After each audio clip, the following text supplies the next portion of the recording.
today I have Emile Nijssen here. He studied together with actually Mark from the previous episodes, also creative technology. He was in a committee which I found really interesting. Have you tried turn it off and on again committee? He has many different other committees, was a proto and association chairman, TEDx organizer, founded his first Code 92 company, so web development company in 2008 until now actually. And then in 2014 founded Ethem BV, which he's pursuing right now and I think still putting the most of the time in it. And additionally, I found on his LinkedIn profile, the tech unicorn. What is that about? It's a little bit awkward that you ask because a lot of people ask that. With a train, right? Yeah, but it gets their attention and it scares the recruiter, so it works for me. What it basically says, or what I wanted to say, is that many people pick a profession and then become very good at that. I like to understand the entire chain of products. So I want to understand how people work, what their needs are, and then design a product for it, and then understand the software, the hardware, and the mechanical parts of it, and then the packaging, and then the distribution, and then the sales and the marketing. So basically, I just want to understand the entire chain, and I think, or I found that is a pretty unique combination between of people. Which, well, makes me a unicorn, which isn't necessarily a good or bad thing, but it's just something that is very rare, I think. So the entirety of everything marketing from tech, basically the smallest coding to how to put it to the customer. Yeah, the whole thing. Exactly, like the entire chain, so extremely horizontal, and then also I like to be vertical. Like if you look at a skill, for example, coding, which might be my specialty.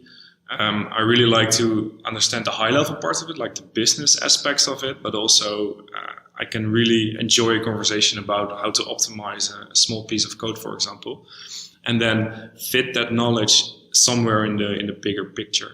Like, does it really matter we're talking about this right now, or should we optimize our logistics chain, for example? Because everything is very important. And basically, it's a big puzzle that you have to find the right pieces that fit in each other. And you really want to focus on everything, but it's like really broad, isn't it? It's very broad, but I think someone has to, if you look at a company or a product team or something, someone has to know all the puzzle pieces and fit them together. Because if there's not one person who does that, then the resulting product is a combination of visions, which is usually good, but it should talk one language or one vision in the end. For example, if you look at Linux, the open source operating system, you can really feel that there are a lot of ideas working together, and however, it does work, but it doesn't really feel like a vision or something. It's more like people collaborated together, and that's really beautiful. But if you look at, for example, the extreme opposite, which would be macOS, then you can really feel that there is one or just a few people making hard decisions, like, okay, we are not putting this in because it conflicts with another feature. And in my opinion, really good products tend to be more like the latter, so more like macOS.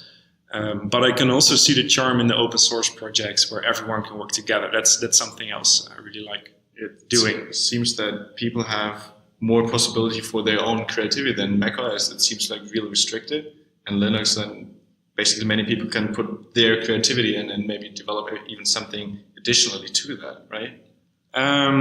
Yeah, and I think actually that you need both to have a good product. So people have to be, on the one hand, be very creative and try a lot of things out. And on the other hand, when ideas have been tested, and then when the ideas are validated that they are useful, then someone has to pick them and say, okay, now we're going to refine this and make this easy and accessible for the general public. So that's basically what also happens in Linux. So they test a lot of things out, And then what sticks then gets used in a commercial product, but gets more refined first to fit in the design language of that product. And you, as also being the co-founder of the company, wants to really put a kind of straight line into the whole product you're offering, right? Yeah, so because from every pixel we create and every line of code we write, I also think about the marketing side of it, or how the consumer perceives it. So the smallest details can really make the biggest difference, because they can break you from a certain feeling from a product. For example, a very stupid example, but if you have a product that is very professional and it feels very solid, and then you see one piece of text with an exclamation mark because someone wanted to put his joy in it, for example, then that really breaks the flow of the product, and people will feel that. They won't even be aware of it, but they will be aware that something is wrong. And I really like to flatten out, or really create a unique, create a single language that describes a product, so people have one feeling with a product, basically. It sounds a little bit fake when I talk like this, but I think you get what I mean. Yeah, if you then maybe, for example, to put it a bit in other words, have the comparison or an example of Apple, then you have also a complete system, as they also try to do it, right? Is that something which is comparable to what you want to say? How do you mean complete system? Yes. So you said that you want to have not one exclamation mark in the code. So basically everything speaks the same language. And for me, it seems iOS, macOS, on every iPad, iPhone, everything seems really being one thing. Yeah, exactly. Okay. Well, that's exactly the thing. And because it feels one thing, you can build a sort of trust relation with a product. You can really feel that you can rely on that product. So it's really essential to have all the aspects of your product, being it like different screens in an app, for example, or if you look at Apple, multiple products like an iPhone or Mac, they all have to speak the same language. So you know that the next product they will create will also be that good, for example. And it creates simplicity, of course. You don't have to constantly learn new things. You just know already, and then you can just use the product. You think for the consumer, it's like the easiest way to interact with additional things if it's all the same language, as you said. Yeah, because that's something really funny. That's something I came up with a few months ago. That for most people, a product is a tool to achieve something else. So for you, for example, your laptop is a tool to achieve your own goals. But for the people at Apple, that laptop is their goal. They really have to create that product. And if you look at the open source community, they are so proud of what they are doing that they really want to share their insights and their smart decisions with the user. But the user doesn't care. The user just wants a product that works. And that's something that requires a lot of discipline, to not sell how good you are to the user, but to your colleagues.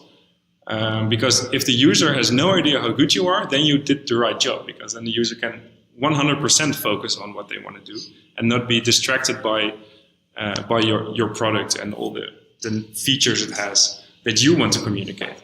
Actually, that reminds me of a scene in the movie from Steve Jobs, when they were in the garage and discussing about the product, and then Steve Jobs really wanted to cut out features, but the other one really wanted to have all the features in there and was so proud of what they were able to do. I think that really symbolizes this conflict. I think that's very similar indeed. And I think in the end, it's also better to tell your peers or your colleagues or people who get it what you did, because in the end, it's much more fun to get respect from people from your industry or people who really understand how hard it is what you're doing, than from the consumer who doesn't see your product as a product, but just as another tool to do whatever they want to do. Yeah. And that's why you have conferences, for example, so people can actually share what they did because they know that people at those conferences get it. To feel better about themselves, they share it. And that's something that definitely should happen, because if you can be proud of what you're doing, then you're probably doing it wrong. If you can be proud of what you're doing, you're probably wrong. If you are not proud of what you're doing, then you're doing something wrong. Because everything you make, you should be proud of. And that's what I said, you need the discipline to not tell everyone what you're doing, like how good it is, what you're doing. You don't tell the customer, we've optimized this line of code. You just say, it's faster, so you get your stuff done better. That's then ties into the whole red line you want to have into your whole product, right? From then thinking about the marketing part while coding. Yeah, exactly. Yeah, makes sense. Yeah. Okay, cool. And you also built your own team with Ethan, right? So how did that start? And also what kind of difficulties are there within the coders than within the colleagues? It seems quite interesting to see. They're all very brilliant people, and I'm very proud of working with them every day. So I'm really a lucky bastard there. And they're all very quirky in their own way and in a good way. Because I always say that I don't want to hire people who don't want to speak up when they don't agree with something. Because only people who are passionate about their work will also fight for the right decisions. So if you're in a meeting and everyone says, yes, let's do this, then you have the wrong people. You should always have someone who says, well, I'm not sure this is a great idea. And then when you say, well, let's do it anyway, and then he gets pissed, then you know you got the right person, because those people really care about it. But if you look at the coders, I think there are two kinds of coders in the world, and that's very black and white. But in essence, you have people who want to create products. So those are the people I just described, who have like the passion to create products for people. So they create something for people other than them. So they want to think about, okay, so I can code, but my user can't. How can I make this as simple as possible? And then you have the coders who want to code for other people, which are usually the open source people, for example, or the people who in companies work on tooling. If you look at Facebook, for example, I think about 90% of the people working there, the developers working there, create tools for the other 10% who actually build the product. It takes a very broad mind as a coder to actually be interested in how the user behaves with your product. Because it's very easy to say, well, the user doesn't get it, but actually it was you who didn't get it. You didn't get the user, which in my opinion is usually a requirement of your product as well, not just how many lines of code you can write or how efficient they run. In some scenarios it is. If you are a back-end database engineer, you shouldn't really care about your user. You should just optimize the shit out of it. But if you work with user interfaces or something like it, then you should really develop a passion for developing for users, I think. And if you then, you said really those black and white people, do you also have both types in your team? I try to educate the people who are very tool related to care about the user. I think we have both in our team, and also after you educated them, or no. Also, we have the black and the white people, basically to say. But that's very good, because we also have tooling for developers, for example, and someone should work on that as well. But when the interface comes around, I really want the developers in my team to know if they care about that or not. And it's okay if they don't care. Not everyone has to. But then they have to say to a colleague, like, hey, I know you care about the user. Could you please help me with this? Or can you create this interface so I can do the backend stuff? So it's very important to know what kind of coder you are. And the one is not necessarily better than the other. But you should be honest about that. And are you able to figure that out, what kind of coder they are if they don't know? So why do you get new coders? That's like my main job, basically. Okay. To figure out what someone is good at and what they're bad at. And then that's the most important one, figure out if they care about being better about something. Because sometimes they just don't want to improve in a certain field, and that's fine, because then they can improve on another field. But they have to be aware of it, so they know when to give a part of a project to someone else. and you said that's your main job. Are you then really focusing on recruiting? How many people are even in your company right now? We are with 12 people at the moment. Also, you have already like a CEO job that you need to cover a lot of people. Mm-hmm. So is that taking also most of your time right now? No, not necessarily most of my time, but I think it's the hardest part because it never. I really like to solve problems, but this problem is never solved because people are constantly evolving, and so I have to notice that as well. So you really spend a lot of time on also optimizing the team, do you? Yeah. I see because we're working on the product Homey, but I at least a half of my time I'm also working on the company Atom, which I can also see like a little bit like a product, but it's a product that's constant in flux because it's 99% people. So we're basically building a product and a company at the same time, and I really like doing that because only creating a product would be fun, but gets a little bit boring after a while, I think. Only building a company, well, then you become a manager, I guess. That's something I also don't really want to do right now. You don't want to do the manager? Not only managing. I really like creating products. That's really what gives me energy. And basically then, because you want this product created, you also need a team of brilliant people. So you also create that as well. So it's a means to creating this awesome product. In essence, it is. It sounds a little bit like you're using people. That's definitely not the case because you also, and that's something out of that scope, you also just want to have fun. And you can have a lot more fun with brilliant people than alone. So you're also creating like the workplace where you want to work yourself. Yeah. And you said the thing creating a product gives you energy. Mm-hmm. What really about it? Like, what is the most fun thing when you think about creating a product? Well, you're creating something that wasn't there before. You started with nothing. In essence, if you are building a digital product, you're starting out with a hard disk with only zeros. And then after years of hard work, then you flip the right zeros to ones. And then you suddenly have a product that's there you can be proud of, and then other people really enjoy using that, and that gives you a lot of energy. And personally, for me, it's very important to create something because if no one has ever created something in the world, then we would still be in caves hunting for dinosaurs if they were around when we were hunting. But it's very important to use the tools that have been created by our ancestors and then create something new so the next generation can even create better things. It's like is an English word, estafette? I don't know. No, probably not. You know, this race where you hand over a stick every time. So you have this chain of brilliant people working together across generations to really make society a little bit better every time. And it gives a certain sense of meaning. Yeah. Because otherwise, if you only live for yourself, then I think that gets boring really quick.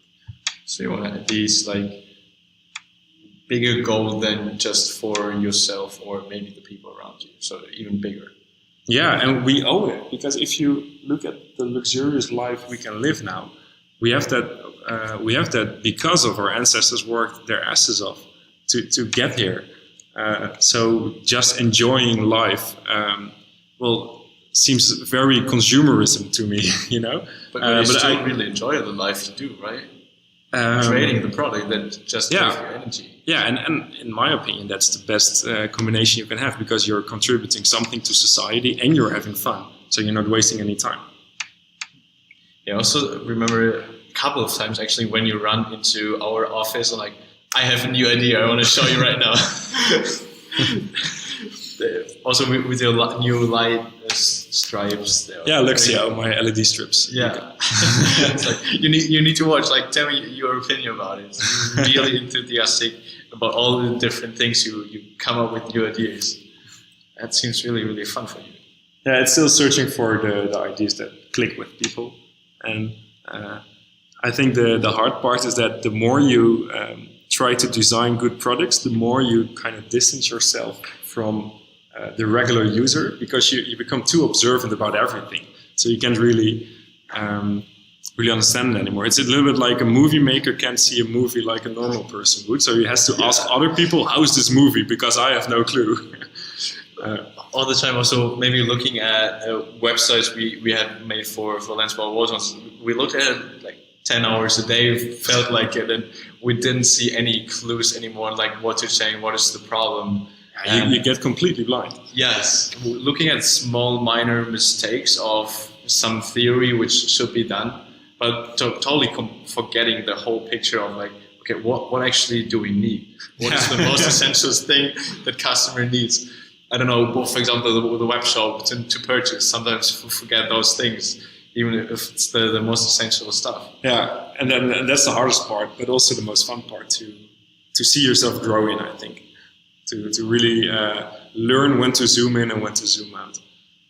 It's sometimes really funny to see the mirror hold in front of you by just any stranger or random people who have no clue what you're doing, and then say something essential like the web shop is missing. You're like, fuck, am I stupid for doing that?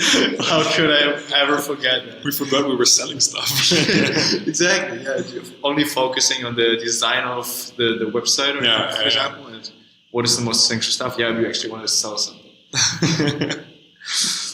Yeah, I think those are also quite fun, but also sometimes embarrassing moments where like your mom, for example, looks at it like, where do you sell stuff? Fuck. Well, that's when you learn really something, because you feel a little bit ashamed, and then the next time you're doing something, I'm going to start with the web shop. I'm going to make sure there's a button on the homepage and it will never disappear. So that's a really fun moment I see as well. Like while creating, you get into the flow of like in the beginning, like really getting new ideas and then narrowing down to something, and sometimes forgetting the most essential stuff. But anyways, like often getting to more concrete things, and that also for me is a lot of fun. I agree. Yeah. And that's for me at least. It's like a huge part also. The creativity of getting in the beginning really the parts or totally different opinions in, and then creating something by myself. And I think I seem to struggle a bit with. But I heard that creativity is like also while you're a coder is a huge part. What is your opinion on that? Why are you struggling with?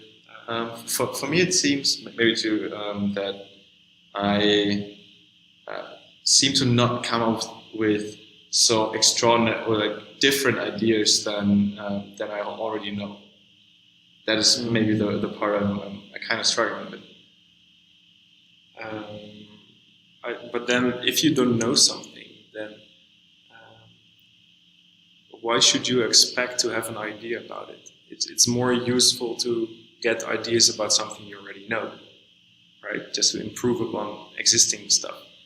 I think the guy who invented the paperclip was probably very proficient with metal and was doing something at his desk with paper, and then suddenly it clicked, right? I have no idea. I should really look this up, by the way. But I think, well, if you really want to create a product or something, you should just do whatever it is you're doing all day, but then observing, like, hey, is what I'm doing, can this be easier? Can this be better? And not accept that the way you're doing it is the way it should always be done. And then you get an idea with something you are working on, because you were working on it, so you already have some sort of basic knowledge about it.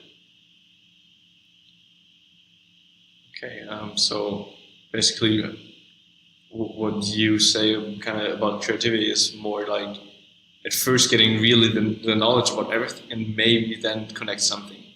That is. Yeah, I think creativity usually originates between two subjects that haven't been connected before. So if you are proficient at least two subjects, then probably you can see some connections there, and then other people will perceive that as creative. Well, for you it will just be common sense. Like, why didn't this field apply the solution I know from that other field? Okay, but then it seems like you also need to be really reflective, as you also said before. You constantly remind yourself about like, okay, that is the way it has been all the time, but how can it be better? It seems like you reflect all the time about like, how can I improve that? Yeah, it should be. You shouldn't accept things the way they are. I think maybe you should just keep a journal of what you're doing every day with timestamps. Like, okay, it took me 3 minutes to brush my teeth and put toothpaste on that. Can I improve that? Then really just ask yourself the question: can this be better? Because usually you don't ask yourself that questions because you have already unconsciously accepted that's just the way things are, and our entire day is like that. Probably before there was a car, or before there were taxis, but there were cars, someone was thinking like, hey, but why should I drive? Why shouldn't I let someone else drive? And then you suddenly have a completely new concept. Are you doing something like that? Like writing it down and trying to improve it? Or is something similar? No, I'm not writing it down, but I get frustrated very easily. I think that works in my favor. I just usually can't understand why certain problems haven't been solved yet, and then you start thinking about it, and then you usually understand why they haven't been solved. And then... do you have an example of it? Oh, that's a very hard one. I'm not so good in actually solving small problems, I think. I'm better in creating problems than solving them. Like, for example, Homey. Well, was it really a problem to flick your light switch? Not really. But then you start replacing that light button with something, an automation. And then suddenly a lot of new possibilities open up. And then you just see what happens. Or if you look at Luxio, for example. I'm a little bit frustrated that LED strips were very expensive. So if you buy Philips Hue, for example, you pay like 70 or 80 euros for a 2-meter strip that can only change color at the same time. So it's entirely red or entirely blue. And you need a Philips Hue bridge. For that amount of money, I was thinking, well, I can do that better, I can do it cheaper. The only thing those guys have is a brand, and that's something I like building. So why shouldn't I do that? So it starts from a certain frustration that you feel that the time is right for something new, but it isn't there yet, and you or someone else should just create it. Okay. So you're always trying to connect many different dots you already know. Yeah. Basically that. You want to tell a bit about like your new project or Atom maybe? Like what is that really about? So Atom is a company that creates one product. It's called Homey. Actually, the name Atom originates from at home. So what we do is create a better home. And if you look at the world right now, everything is becoming connected more and more. So 5 years ago, you had these remote switches, like a click on, click out, for example, or EQ3 in Germany, I think. And that was the state of the art smart home there was, but it wasn't really smart. And now everything gets integrated with a Wi-Fi or Bluetooth or Zigbee or Z-Wave wireless technology. And what then happens is that your smartphone gets loaded with apps from those manufacturers to control your devices. But it's not really convenient. If you really need to turn on your television using an app, for example, that's not really convenient in my opinion. And what I really dislike about the future that's being created is that every manufacturer tries to create their own platform so they can sell more of their own products. So Philips Hue has their bridge and they sell Philips Hue lights, and then they start selling sensors, and then they start selling LED strips, way overpriced, because they have this lock-in, and then people start buying more of their products because it's convenient, and then eventually the manufacturer decides how you use your product. So they are basically limiting creativity from the end consumer because they don't allow a technical freedom. And what we are doing is basically breaking open that jail that all your devices are in. And so you connect all your devices to Homey, which is a hardware product. You put it in your living room and it talks to all the devices on all frequencies that are basically around. And then you have one app, which just looks really nice and has a really premium experience to it. You connect all your devices in it, and then you can control all your devices from one single app, which is fast and it works very well. And then the most fun part is that you can connect those devices together, regardless the brand or technology. So you can really create your own scenarios. Like for example, when I get home, a motion sensor trigger, so it knows I'm home. Then so Homey knows I'm home. Then my lights are turned on, my music automatically starts playing. And then when I enter the living room, for example, my television turns on. Or another one I really like is when I'm leaving home, then Homey checks with the rain servers online if it's going to rain. And if it's going to rain, then my umbrella in the hallway will glow blue because I put an LED strip there. And then it says, okay, it's going to rain, you should take an umbrella. And that's something that I created myself by just dragging and dropping blocks. It's very easy for everyone to do. And you can really combine all the different brands and services together. And it really makes you more creative. And it's like playing with Lego, but then in your own home.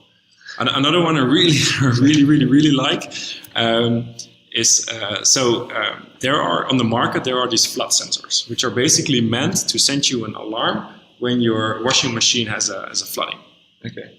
Well, that never happened to me, and it probably doesn't happen that often. And if it happens, well, you can't do anything about it anyway. So why do you want to know about it? But then I figured. So I was in the shower, and I was thinking, so okay, how does this sensor actually work? Well, it basically measures water. So it has pins on the bottom that when it makes contact with water, the sensor goes off. So when I put it in the shower, Homey knew when I was taking a shower, because when I turn on the shower, the water gets flowing and then the sensor gets wet and then sends a signal.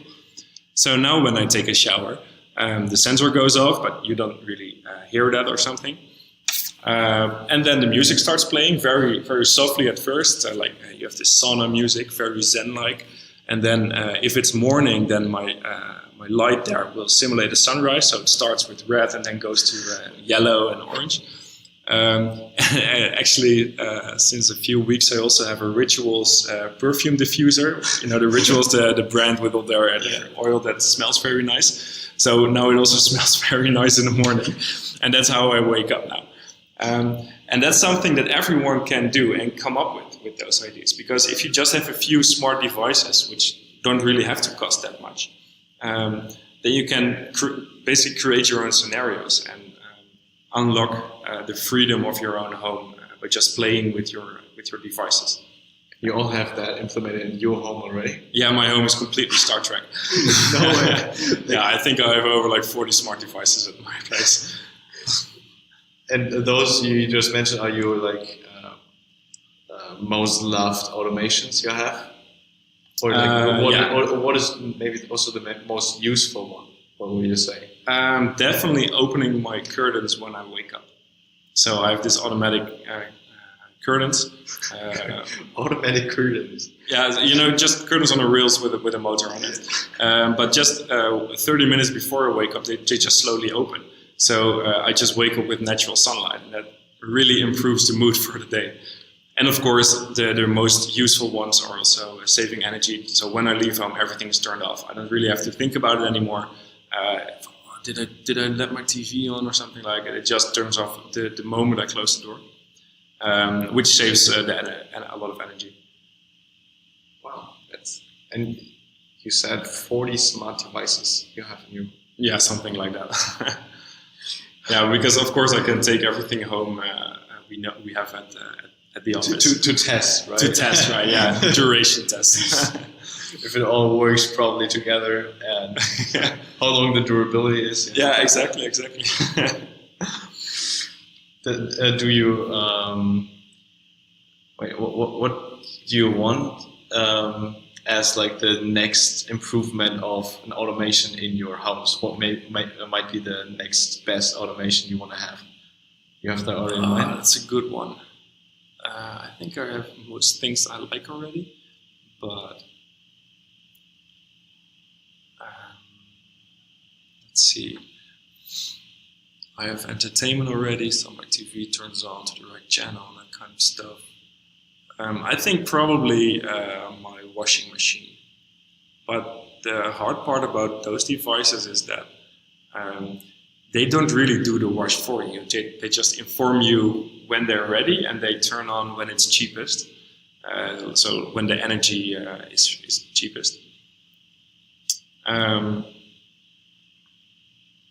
Yeah, I think I'm pretty. I have everything I want already. Then what I also found really interesting is about the umbrella that Homey checks on the internet whether it starts to rain when you're about to leave. Yeah. It's like how many possibilities you have with just connecting Homey also to the internet and like checking everything for you. Yeah, it's a lot. We actually created a PostNL app, which is like the FedEx of the Netherlands, some time ago. So now Homey knows when there's a package in transit and when the mailman is like probably in front of your door. So you could like create a flow, which is what we call our automations. That when the doorbell's ringed and the time is between when the mailman is expected, then you can just, for example, or you can open the door, or you can play a sound in front of the door, like, "Hey, I'm sorry, I'm not home, but could you please put the package in the garage," for example. So it opens up a lot of more possibilities there to connect those services together, and that's something also very unique if you look at Homey compared to other smart home systems, which are all very nerdy. I don't like them because the other systems are really meant for people who want to create this extreme automation, which in practice rarely works because it's too dependent on a lot of factors. Basically, we call it the Rube Goldberg homes. If one, the what? Yeah, it's called Rube Goldberg machines. Okay. That's like the concept where you know the videos where something happens.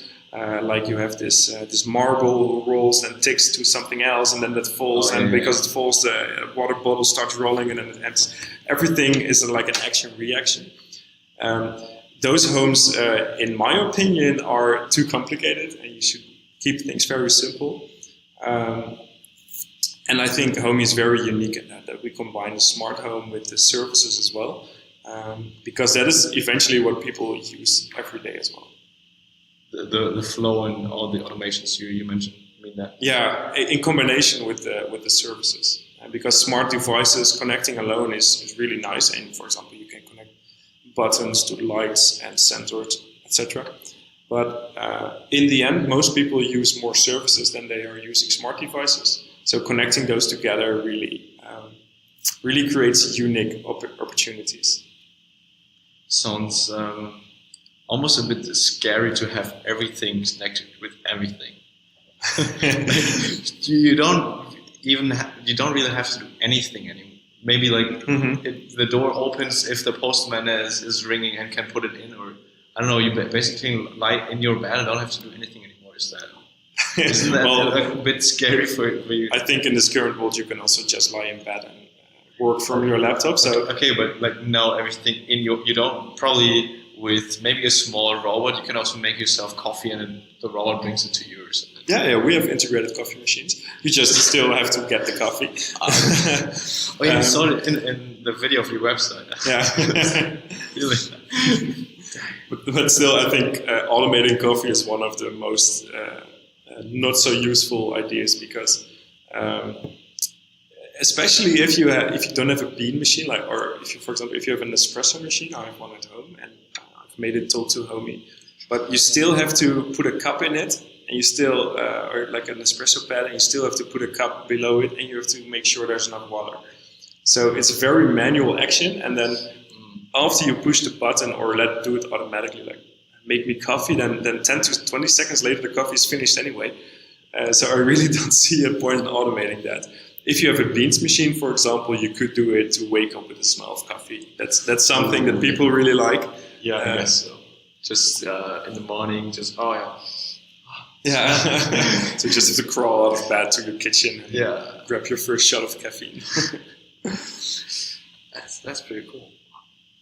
There may be a question I would be really interested in how you see maybe like the next 5 years in those automations and how we can, or generally those smart devices can be spread, but also maybe new things can be added. Like, how do you see that? Because for me, it seems right now that there are a lot of possibilities, but I don't even have a smart home, so I have basically nothing automated. Yeah. So how do you see that? Our biggest challenge is to educate people on what's possible. So, for example, if I tell you right now that for me and our company, it's very common knowledge that you can buy a switch, a 2-button switch for €10, that you can that it has a sticker on it, so you can just glue it to the wall. And then for 10 other euros, you go to the IKEA and you buy a smart LED bulb. So for 20 euros, you have this switch and light combination in your home, which makes it very modular. So you don't have to, if you're building a home, for example, you don't have to have wires in the walls anymore. And that's very expensive. So the light is then also with battery? No, the light is actually connected. The light is always powered on, but you don't need this cable to the switch anymore. You just have the light, which is always powered on, and the switch is wireless because it's battery operated. And that's for 20 euros. So there's a lot of education we still need to do to tell people what's possible and why smart home is both cheaper and better than the current situation. And then when people, they initially buy it because it's cheaper or it's just convenient or, for example, for security purposes. And then they figure out, holy shit, I can actually automate everything. And that's really fun.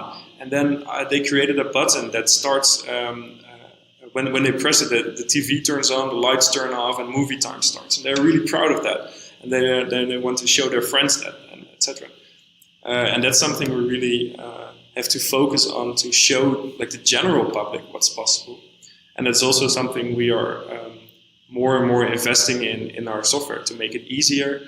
Eventually, for example, so these automations, we call them flows, which are basically when something happens and some conditions are met, like, for example, it's after 4 p.m. or it is raining when I'm leaving home, then do something. And we are making it so in some time that you can also share them to each other. So I can create this flow, I can share it to you, and you can then import it in your home. So you really get this inspiration, and you can help people out who are not so tech savvy. And then the next step is to create an overview of all these ideas that all our users are having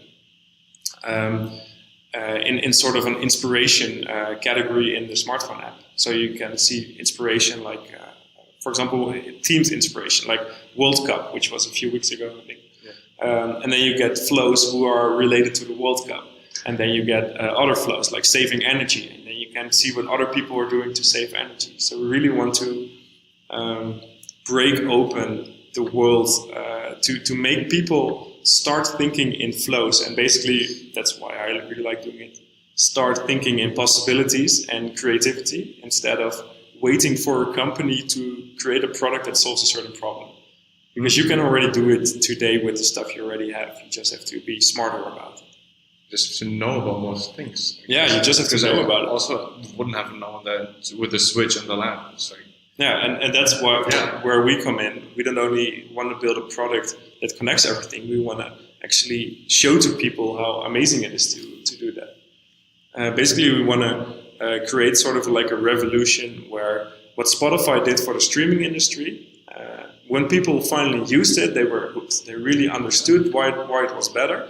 And then they also started sharing it to other people. So sharing playlists, for example, it's a little bit comparable to sharing flows. We really want the entire world to see their homes not as a fixed thing, but something you can actually change dynamically from your smartphone. Sick. And it's really fun to work on that. Can imagine. And you said it's really quite simple to establish those flows. You just said it's just drag and drop in blocks. It's that easy on an app, like just drag and drop. Yeah. and that's because suddenly you have this amazing tool in your hands that you can if you have an idea, like, oh, maybe this is possible, and then you get the Homey app, and then you try it out, and it actually works, well, that really feels good. So, for example, 2 days ago, I was, it's a very simple example, but I was brushing my teeth, and the TV was still turned on in my living room. And all the lights were automatically turned off, and I figured, shit, I don't always want to turn off my TV, because sometimes I'm still watching like a YouTube music or something. So I took the Homey app, I went to Flow, created a new flow, and then I said, okay, when I press both the left and the right button of the switch in my living room, only then turn off my TV. And then so I drag these blocks, and then I press save, and then I press with my 2 fingers on the button, and the TV instantly went off. And I was like, fuck yeah, this works.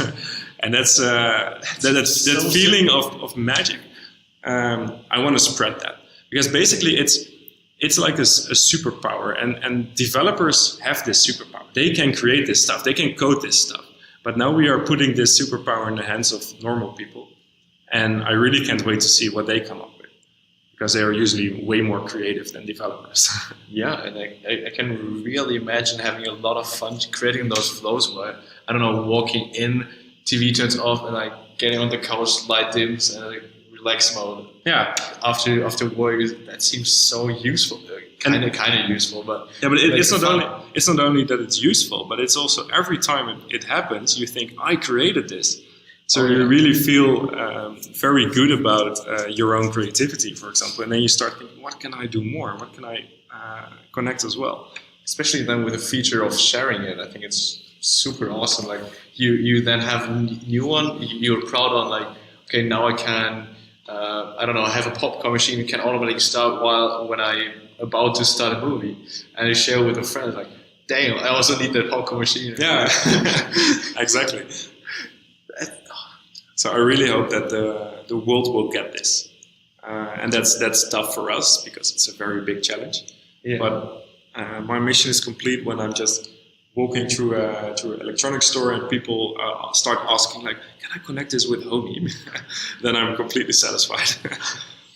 How far do you think is that away from now? It's a very good question. We are growing very, very hard. And I think, I hope within a few years that the entire world will at least know what Homey is, and will actually want to use it as well. That rapidly? Well, I don't know, but that's something I hope for. Yeah. You still have to see. We've been working on this for 4 years now. And actually, only since 3 years, we actually have a pretty clear idea of what Homey actually is.